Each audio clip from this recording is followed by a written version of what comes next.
Have you ever wondered how messages of absolute kindness, pure justice, and basic human rights could ever be labeled as dangerous? Imagine living in a deeply divided society, a time when the rich exploited the poor without consequence, where the strong crushed the weak, and incredibly tragically, where newborn baby girls were buried alive simply for being girls.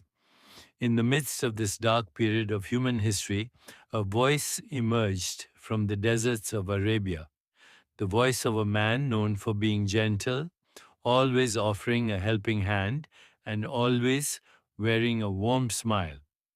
I am talking about Prophet Muhammad, peace be upon him.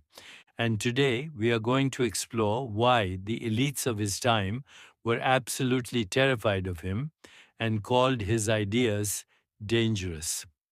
Welcome back to the channel. When we look back at history, we realize that anyone who challenges a corrupt system is initially seen as a threat. The Prophet's message wasn't just for a specific group of people, it was a universal call to humanity. His ideas weren't dangerous because they caused harm, they were dangerous because they threatened to dismantle a system of oppression. Let's break down these revolutionary ideas. His first dangerous idea: no one should go hungry. In a society driven by greed, where the wealthy hoarded everything, he introduced a system of profound social responsibility. There is a very famous hadith, a saying of the Prophet, that states, "He is not a true believer who eats his fill while his neighbor goes hungry." Can you imagine how terrifying this concept was to the greedy elites?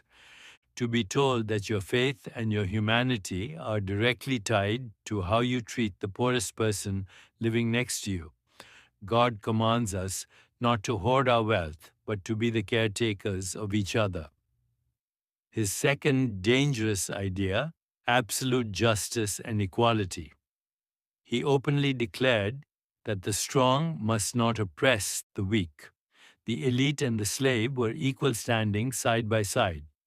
In the Holy Quran, chapter 16, Surah An-Nahl, verse 90, God explicitly commands, "Indeed, God orders justice and good conduct and giving to relatives and forbids immorality and bad conduct and oppression."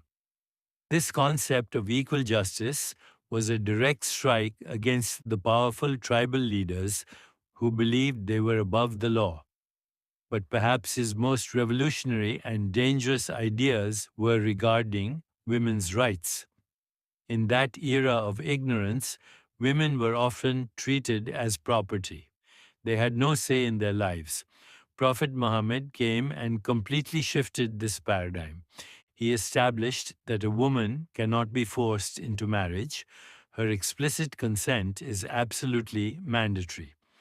And he put an end to the most heartbreaking practice of all: female infanticide.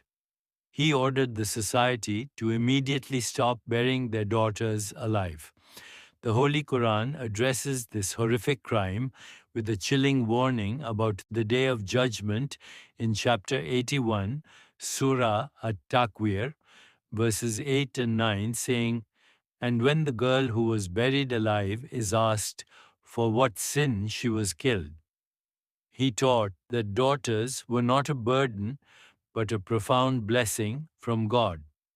So when we truly reflect on this, we see that these ideas were not dangerous at all. They were the very foundation of human rights. They were the light that a dark world desperately needed.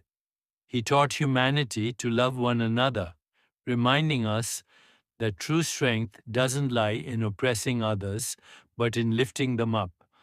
Regardless of our background or what faith we follow, these universal principles of compassion, justice, and human dignity resonate with all of us.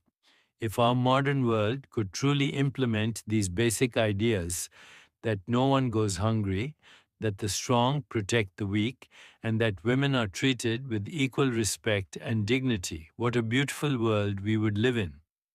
If this video gave you a new perspective or touched your heart, please share it with your friends and family. Let's spread the message of shared humanity. Don't forget to like and subscribe for more deep dives into history and philosophy. Stay kind, take care of each other, and I'll see you in the next one.